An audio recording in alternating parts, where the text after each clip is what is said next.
یہ عائشہ احمد ہیں، ان کی ای میل آئی ہے ناروے سے. اچھا ماشاءاللہ. اور ناروے سے یہ پوچھ رہی ہیں کہ ان کے اوپر بہت قرضہ ہے، راتوں کو نیند نہیں آتی، سونے کی دوا لیتی ہیں اس سے بھی نیند نہیں آتی، گھر کا ماحول بہت خراب ہے، لڑائی جھگڑا ہے، کوئی کسی کے ساتھ نہیں، گھر کی فیملی کے اندر بہت کچھ مسائل ہیں، تو پریشان ہیں بہت. ان کے لیے کچھ ایسی چیز بتائیں کہ ان کی پریشانیاں دور ہو جائیں. اللہ اکبر. اللہ عجیب. اللہ تعالیٰ آپ کی کفایت کرے، آپ کی مشکلات آسان کرے.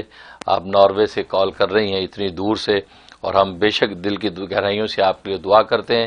اور آپ کو نیند نہیں آتی تو بس آپ اپنی اس بیداری کو اللہ کے لیے کر دیں. مصلی پہ 2 رکعت نماز کے لیے کھڑی ہو جایا کریں، 2 رکعت نماز حاجت کی نیت سے تو نفل پڑھیں اور خدا کے سامنے گڑ گڑائیں اور اپنے آپ کو اللہ کے سپرد کر دیں. جب سلام پھیریں تو 101 دفعہ قل ہو اللہ پڑھیں، 101 دفعہ قل ہو اللہ پڑھیں، اور پڑھ کے اللہ سے اپنے قرض کی ادائیگی کی دعا کریں. پریشان نہ ہو کہ گولی کھا کے نیند مجھے آ جائے. سب سے بڑی جو ہے نا وہ اللہ کی محبت ہے اور اللہ کے سامنے جھکنا ہے، اس کے سپرد کریں. تو انشاءاللہ آپ دیکھیں کیسے غیب سے اللہ تبارک و تعالیٰ آپ کے قرض کو اتار دیتے ہیں. یہ 71 ڈیز آپ یہ عمل کریں، ناغے کے دن بعد میں پورے کریں، لیکن قل ہو اللہ 101 دفعہ 2 رکعت کے بعد پڑھ کے دعا کرتے رہیں. انشاءاللہ آپ کا قرض ادا ہو جائے گا.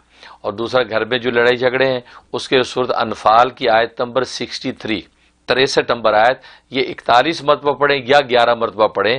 پڑھ کے جو ہے تصور میں لا کے سب گھر والوں کے اوپر پھونک دیا کریں، اور یا یہ کہ ان کے کھانے پینے پہ دم کر دیں تاکہ سب لوگ گھر میں کھا لیں، اور پانی گھر میں چھڑک دیا کریں. اور یہ 41 ڈیز پابندی سے کر لیں، آپس میں بہترین جو ان کے تعلقات ہو جائیں گے اور شاندار محبت پیدا ہو جائے گی.